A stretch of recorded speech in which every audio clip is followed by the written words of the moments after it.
Depuis des siècles, les épices ont occupé une place spéciale dans les traditions spirituelles du monde entier.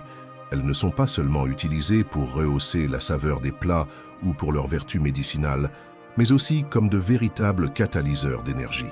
Parmi elles, le clou de girofle se distingue par son parfum intense et ses propriétés uniques. Mais au-delà de son arôme puissant, il renferme un secret peu connu, sa capacité à purifier, protéger et attirer l'abondance. Dans les enseignements bouddhistes, chaque élément de la nature possède une vibration qui influence le monde invisible. Rien n'est dû au hasard. Un simple objet du quotidien peut devenir un outil sacré lorsque l'intention qui l'anime est alignée avec un but précis. Le clou de girofle, avec sa forme caractéristique, est souvent comparé à une petite étoile prête à illuminer le chemin de celui qui l'utilise avec sagesse. Mais comment un élément aussi insignifiant en apparence pourrait-il avoir un impact sur notre prospérité? L'une des premières clés pour comprendre son influence est d'observer son lien avec la purification énergétique. Dans certaines cultures asiatiques, on le brûle comme un encens naturel pour éloigner les énergies stagnantes et renouveler l'atmosphère d'un lieu. Les moines bouddhistes, eux, l'intègrent dans certaines pratiques méditatives, notamment lorsqu'ils souhaitent se libérer des pensées négatives et créer un espace propice à la concentration et à la clarté mentale. Après tout, comment pourrait-on attirer la prospérité si notre esprit est encombré de doutes et de peurs?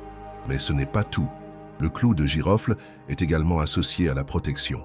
Dans la médecine traditionnelle chinoise, il est utilisé pour renforcer l'énergie vitale et éloigner les influences néfastes.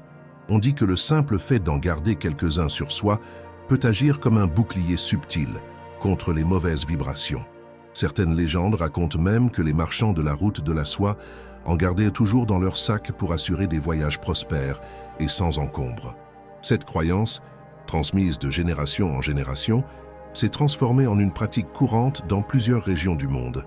Placer 3 clous de girofle dans des endroits stratégiques de la maison pour attirer richesse et sécurité.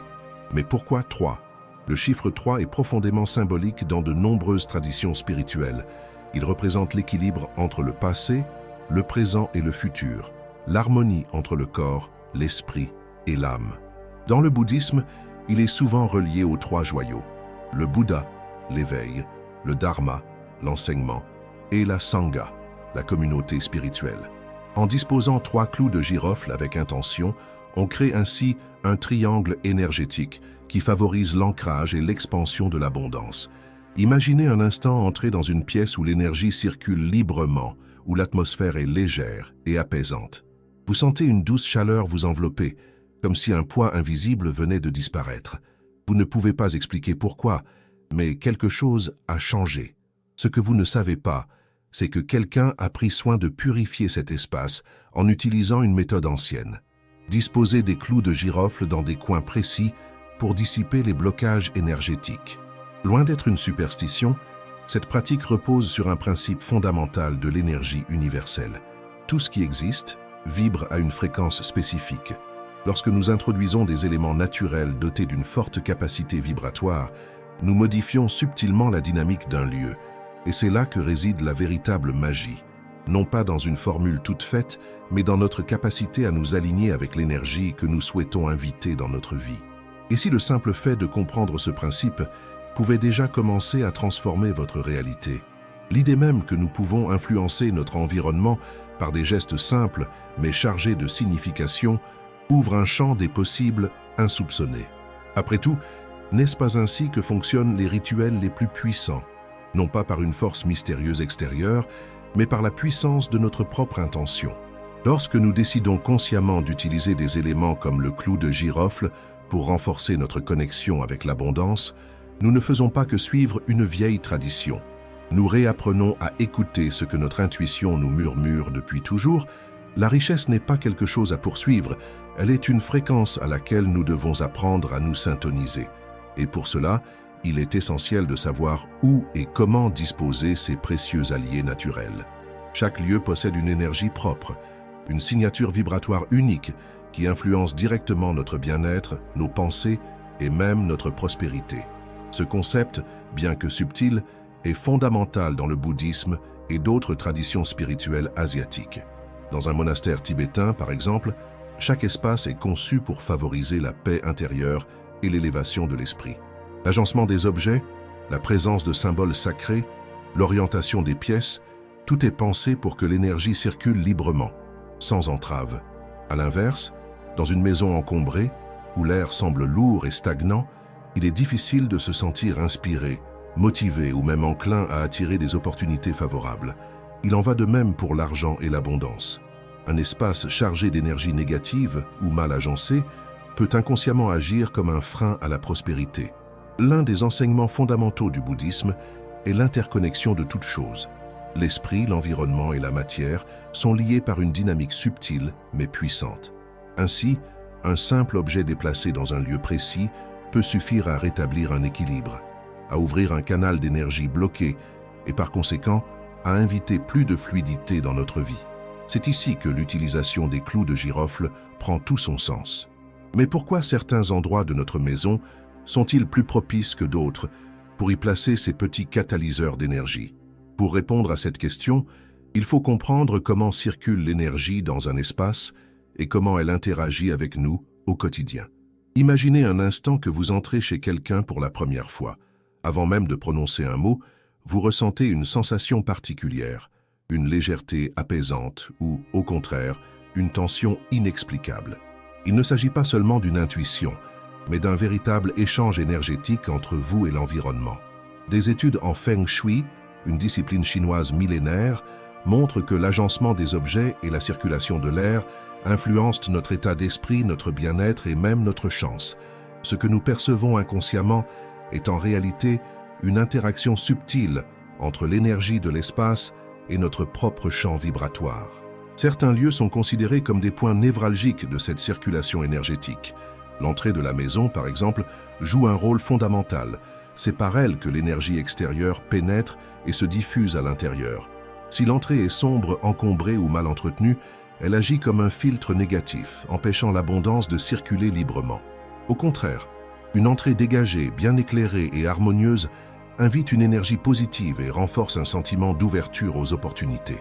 Placer 3 clous de girofle près de cette zone, dans un petit récipient ou sous un tapis d'entrée, peut aider à purifier l'énergie entrante et à transformer la maison en un véritable aimant à prospérité. Un autre endroit stratégique est le coin sud-est de votre maison ou de votre pièce principale. Selon le Feng Shui, cette direction est associée à la richesse et à la prospérité. Dans le bouddhisme, il est courant de consacrer un espace à la méditation ou à la contemplation, un lieu où l'on peut se recentrer et élever sa fréquence vibratoire. Placer 3 clous de girofle dans un petit sachet en tissu, accompagné d'un mantra de prospérité inscrit sur un papier, permet de canaliser cette énergie d'abondance et de la renforcer. Les anciens sages asiatiques croyaient que l'énergie stagnante était l'un des pires obstacles à l'épanouissement personnel et matériel. Un espace où règne l'inertie finit par influencer l'esprit, générant paresse, manque de motivation et blocages invisibles. Avez-vous déjà remarqué à quel point certaines pièces de votre maison semblent plus dynamiques et accueillantes que d'autres? Il est possible que l'énergie y circule mieux grâce à une disposition naturelle favorable. En revanche, dans un lieu encombré, sombre ou négligé, la stagnation s'installe et finit par affecter tous les aspects de la vie. C'est pourquoi certains maîtres bouddhistes recommandent une pratique simple mais puissante, le renouvellement constant de l'énergie à travers le mouvement et la purification. Placer les clous de girofle à des endroits précis ne suffit pas si l'on n'adopte pas également une dynamique de transformation et de renouveau dans son propre quotidien.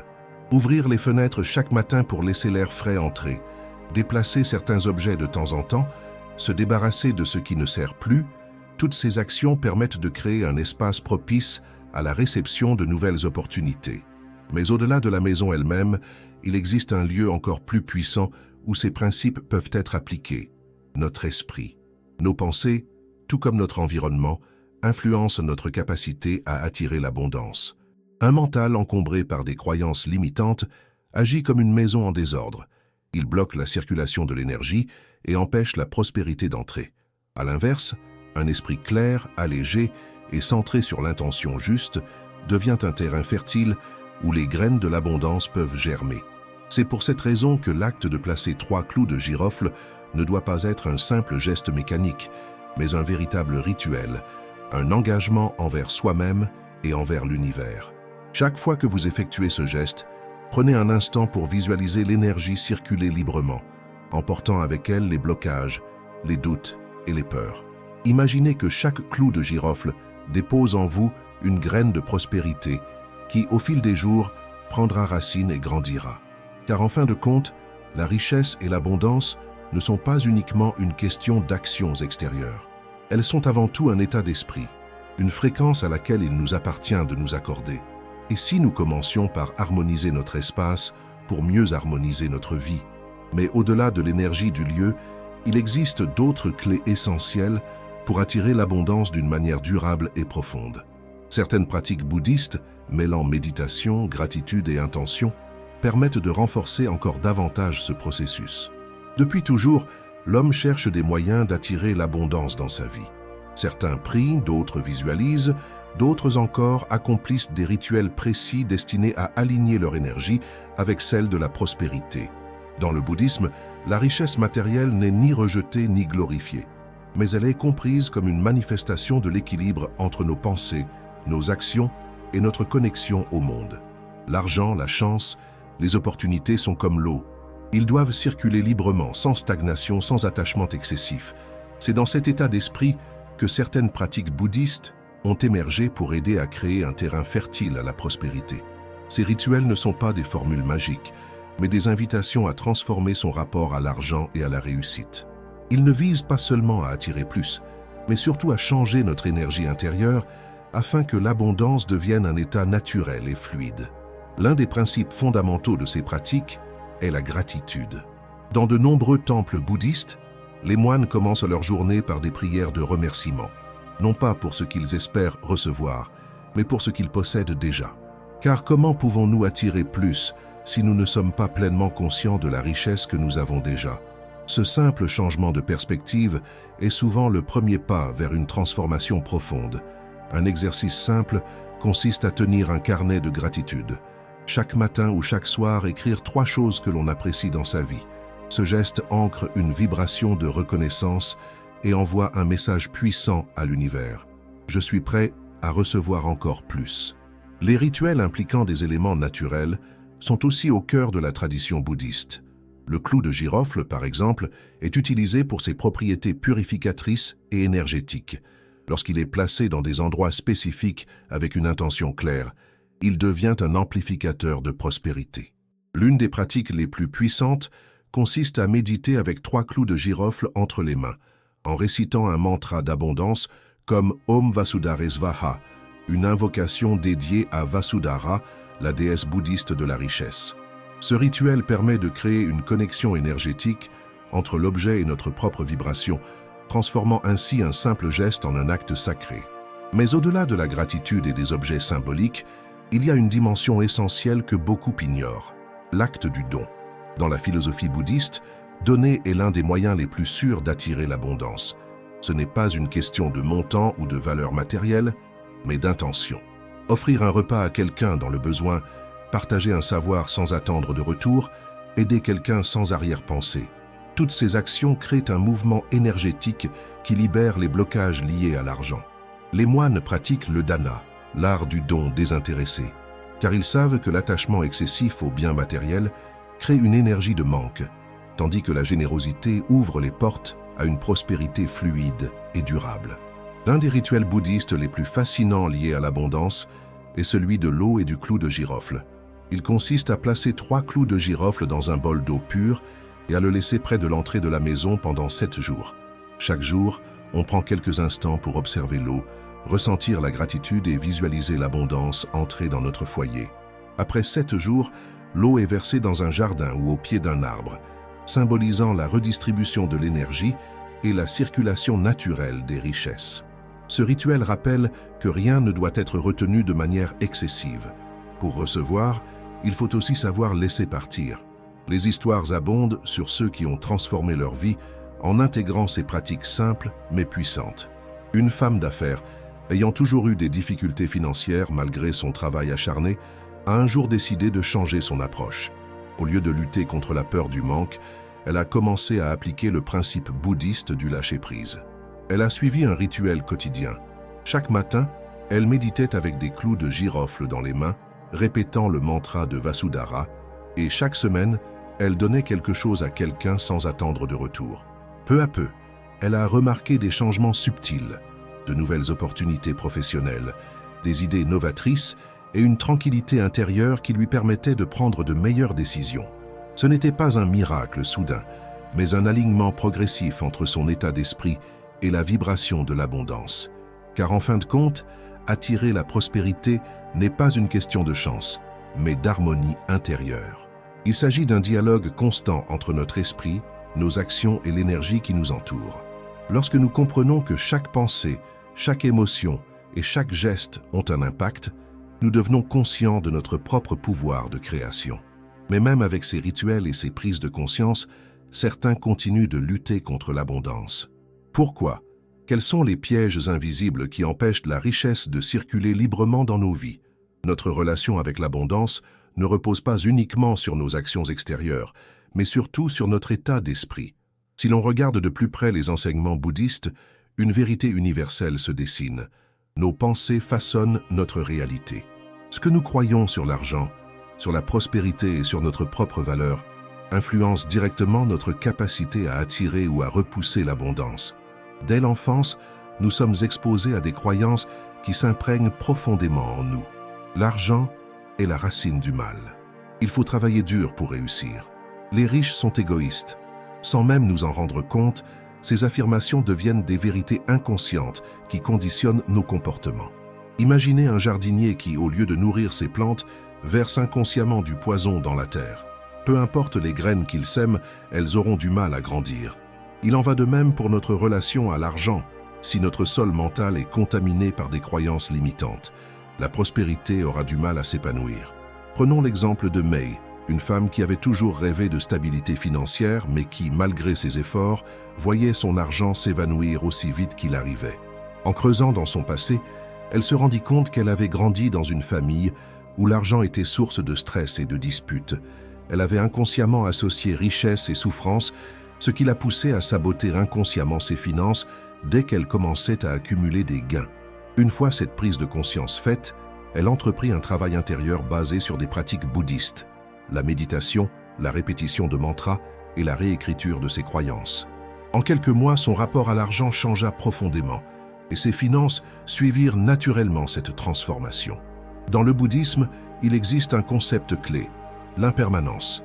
Rien dans ce monde n'est figé, tout est en mouvement perpétuel.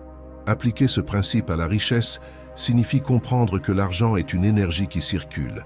Lorsque nous nous accrochons à nos ressources avec peur, nous créons un blocage, un barrage, qui empêche l'abondance de circuler naturellement. C'est pourquoi de nombreux maîtres spirituels insistent sur le fait qu'il faut apprendre à donner librement. L'acte de donner, loin d'être une perte, est un moyen puissant de briser les chaînes de la peur et d'ouvrir les portes à un flot constant d'opportunités. Mais ce lâcher-prise ne signifie pas un abandon aveugle. Il s'agit plutôt d'un équilibre subtil entre confiance et action consciente. Un rituel simple consiste à tenir un clou de girofle dans la main et à prononcer une affirmation de prospérité, comme « Je suis aligné avec l'abondance, l'argent circule librement vers moi ». Ensuite, le clou de girofle est placé dans un coin dédié de la maison comme un rappel tangible de cette intention. Cette pratique ancre un message fort dans l'inconscient. La richesse est une énergie fluide et non une ressource à contrôler avec peur. Une autre clé essentielle enseignée dans le bouddhisme est le détachement émotionnel vis-à-vis de l'argent. Beaucoup pensent que l'attachement à la richesse se manifeste uniquement chez ceux qui en possèdent beaucoup, mais en réalité, ceux qui vivent dans la peur constante du manque sont tout aussi prisonniers. Avoir un rapport sain à l'abondance signifie ne pas être obsédé ni par l'accumulation, ni par la peur de perdre. Les moines bouddhistes, qui vivent souvent sans possession matérielle, démontrent cette vérité par leur sérénité face aux fluctuations de la vie. L'argent est un outil, rien de plus. Ce n'est ni un ennemi, ni un dieu. En pratique, comment transformer son rapport à l'argent au quotidien? L'une des méthodes les plus efficaces est la visualisation active. Fermez les yeux et imaginez que vous êtes assis au bord d'une rivière. L'eau représente l'abondance. Elle coule sans effort, toujours renouvelée, jamais figée. Imaginez que vous plongez vos mains dans cette eau et que vous sentez son flot. Il n'y a ni crainte ni résistance, simplement un échange naturel entre ce qui vient et ce qui part. Cet exercice, répété régulièrement, aide à reprogrammer l'esprit pour qu'il cesse de voir l'argent comme une source d'angoisse et commence à l'accepter comme une énergie en mouvement. Certaines pratiques bouddhistes intègrent également des sons et des vibrations spécifiques pour harmoniser l'énergie de l'abondance. Par exemple, le chant du mantra Om Mani Padme Hum, bien qu'associé à la compassion, permet d'élever sa fréquence vibratoire et d'attirer des opportunités positives. L'idée n'est pas seulement de réciter ces sons mécaniquement, mais de les ressentir profondément, en les laissant résonner en soi. Au-delà de la méditation et des rituels, il est essentiel de passer à l'action. Beaucoup attendent que l'abondance vienne à eux sans changer leurs habitudes, ni leurs pensées profondes. Pourtant, chaque petit geste compte. Notez ses dépenses et ses entrées d'argent avec conscience, évitez les discours négatifs sur l'économie, cultivez une attitude d'ouverture face aux opportunités. Tous ces éléments créent un terrain fertile à la prospérité. L'histoire de Mei en est un parfait exemple. Lorsqu'elle a commencé à appliquer ces principes, elle a ressenti une transformation non seulement dans ses finances, mais aussi dans sa confiance en elle et dans sa sérénité quotidienne. Son énergie avait changé et le monde extérieur s'était naturellement ajusté à cette nouvelle vibration. Mais même avec toutes ces prises de conscience et ces outils puissants, il existe encore des pièges invisibles qui empêchent de réellement accéder à l'abondance. Certaines erreurs courantes, souvent inconscientes, bloquent le flux énergétique et maintiennent les individus dans un cercle vicieux de manque et de frustration. Quels sont ces obstacles et comment les éviter? L'abondance est à portée de main pour celui qui sait aligner ses pensées, ses actions et son énergie. Pourtant, malgré les rituels, la gratitude et les prises de conscience, nombreux sont ceux qui constatent que la prospérité leur échappe encore. Pourquoi? Parce que des pièges invisibles continuent d'entraver le flux naturel de richesse et de succès. Ces obstacles ne sont pas toujours évidents, mais ils agissent comme des murs invisibles qui empêchent l'énergie de circuler librement. L'un des pièges les plus fréquents est la peur inconsciente du succès. Cela peut sembler paradoxal, car tout le monde veut réussir. Mais au plus profond de nous, certains doutes persistent. Que se passera-t-il si je gagne plus d'argent? Est-ce que mes amis et ma famille me verront différemment? Vais-je attirer de la jalousie? Ces pensées, souvent enfouies, créent un blocage subtil qui sabote les opportunités avant même qu'elles ne se manifestent. Dans le bouddhisme, il est enseigné que la peur est une illusion construite par l'ego. Plus nous nourrissons cette illusion, plus elle se renforce. Un exercice puissant pour dissiper cette peur consiste à écrire une lettre au succès. Prenez un moment de calme, un carnet et un stylo, et commencez par écrire « Cher succès, je t'accueille pleinement dans ma vie ». Ensuite, laissez venir toutes les émotions qui émergent. Peut-être que des résistances apparaîtront sous forme de doute ou de crainte. Notez-les sans jugement. Cet acte simple de confrontation permet de mettre en lumière ces blocages et de les dissiper progressivement. Un autre frein puissant à l'abondance est l'auto-sabotage. Il se manifeste souvent par des comportements qui semblent anodins, mais qui en réalité traduisent une résistance inconsciente. Reporter sans cesse une décision financière importante, refuser une opportunité sous prétexte qu'elle est trop belle pour être vraie, dépenser impulsivement dès que l'on reçoit de l'argent, tout cela est le signe d'un conflit intérieur. L'auto-sabotage est souvent enraciné dans des croyances profondément ancrées, telles que « je ne mérite pas cette richesse » ou « je ne suis pas assez bon pour réussir ». Dans le bouddhisme, la pratique de la pleine conscience est un outil essentiel pour briser ces schémas. En devenant plus conscient de ses propres comportements et pensées, on peut les observer sans s'y identifier.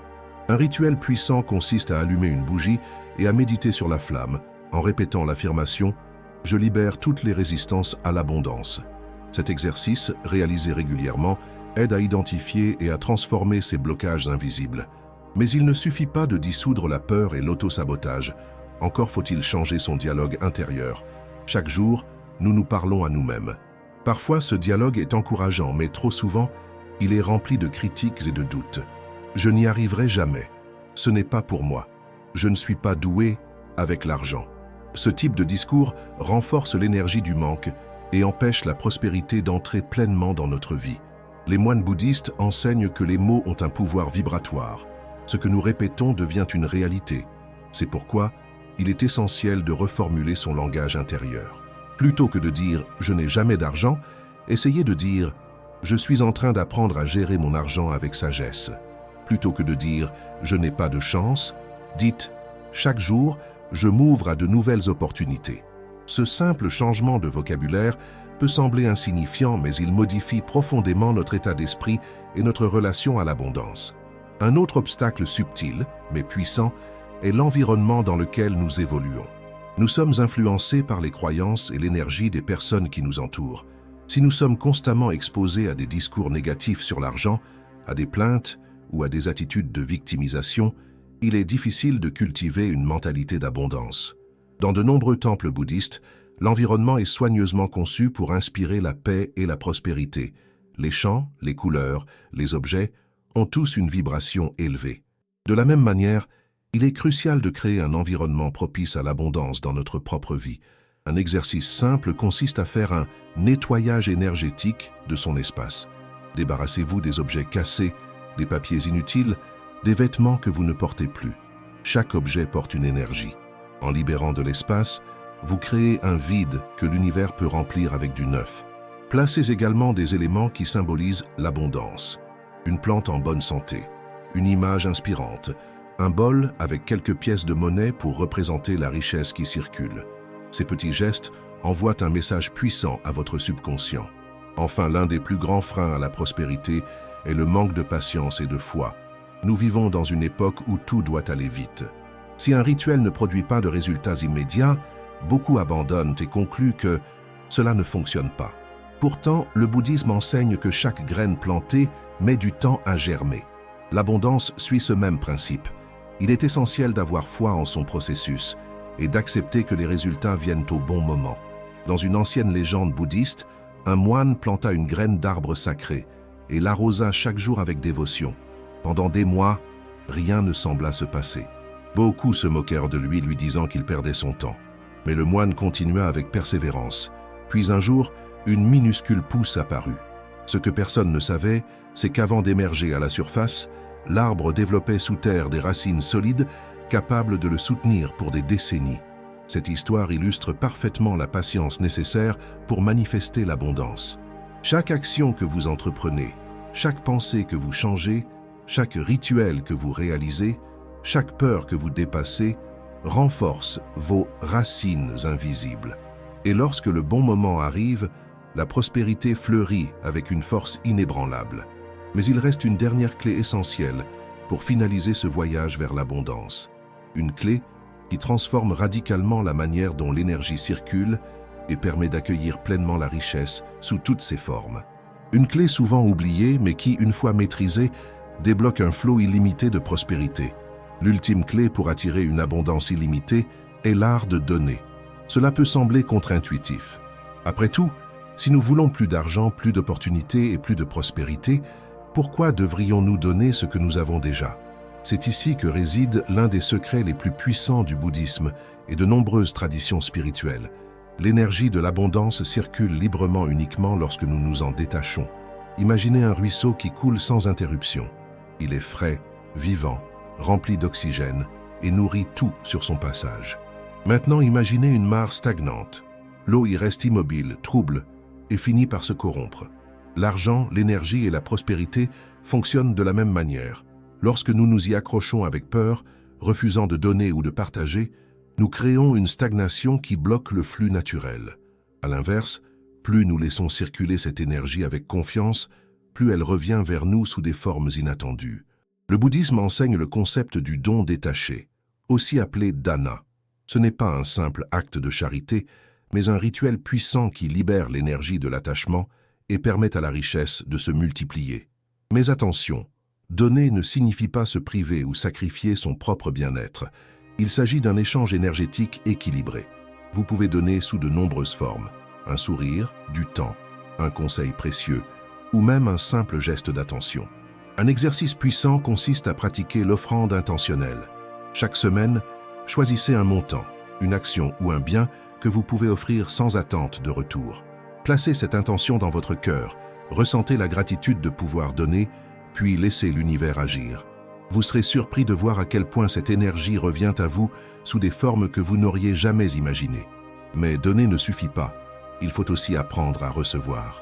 Trop souvent, nous bloquons inconsciemment la prospérité en refusant des opportunités, des compliments ou des gestes de générosité. Avez-vous déjà répondu « Oh, ce n'était rien » lorsque quelqu'un vous remerciait ou « Non, ce n'est pas nécessaire » lorsqu'on vous offrait quelque chose? Ce sont des micro-refus qui envoient un signal puissant à l'univers. Je ne suis pas prêt à recevoir.